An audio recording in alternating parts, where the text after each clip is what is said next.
జై బోలో గణేష్ మహారాజ్ కి. నువ్వేనా నా భక్తుడు? నేనే. ప్లీజ్ కూర్చోండి. కూర్చోండి. బొమ్మ తెచ్చావా? తెచ్చా గణేష్, కథ మొదలు పెట్టు. ఏం పర్లేదు, మూసికాసుడే. నేను ఇన్స్టాలో స్టోరీ పెట్టాను గణేష్. చూస్తా నువ్వు ముందు పూజ చెయ్యి. ఇది ఎన్న గణేష, మన రాముల వారు హనుమంతుల వారు ఎల్లం బొమ్మ పెట్టమన్నారు. నా నోసల్ ఎందుకన్నా మేము మీ బొమ్మ మాత్రమే పెడతాం. నీ బర్త్డే కి మ్యాచింగ్ గా ఈ సెలబ్రేషన్. ఒక 6 feet బొమ్మ తెచ్చి మా గరాజ్ లో పెట్టి నీ సెలబ్రేషన్ షురు. నువ్వు జస్ట్ ఒక 11 రోజులు అక్కడ కూర్చోవాలంతే. నెక్స్ట్ ప్రోగ్రామ్ అన్నా పంతుల్ని తెచ్చి నీకు పూజలతో దండం దండం దండం దండం. అదిదా నీ ఫస్ట్ డే ప్లానింగ్. అవి పూజ అయ్యాక మా బాధలు మా కష్టాలు అన్ని దాచుకుని లైఫ్ ఇంత మాదిరి ఒక రాడ్ పడి అన్ని నీతో షేర్ చేసుకుని గణేశ నన్ను కాపాడు గణేశ, గణేశ నన్ను చూసుకో గణేశ అని అది డే ఇరికే. ఇప్పుడు ప్రసాదం అంటే చుట్టుపక్కల వాళ్ళందరూ తీసుకొచ్చి నీ దగ్గర పెడతారు. ప్రసాదం అంటే పులిహోర. ఓకేనా? పులిహోర ప్రతి పండక్కి చేసేది.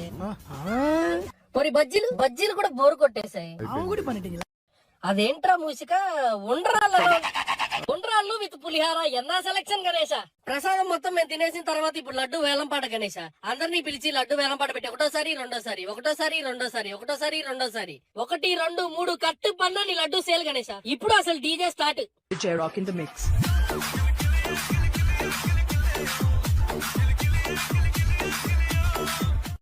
ఇంత మాదిరి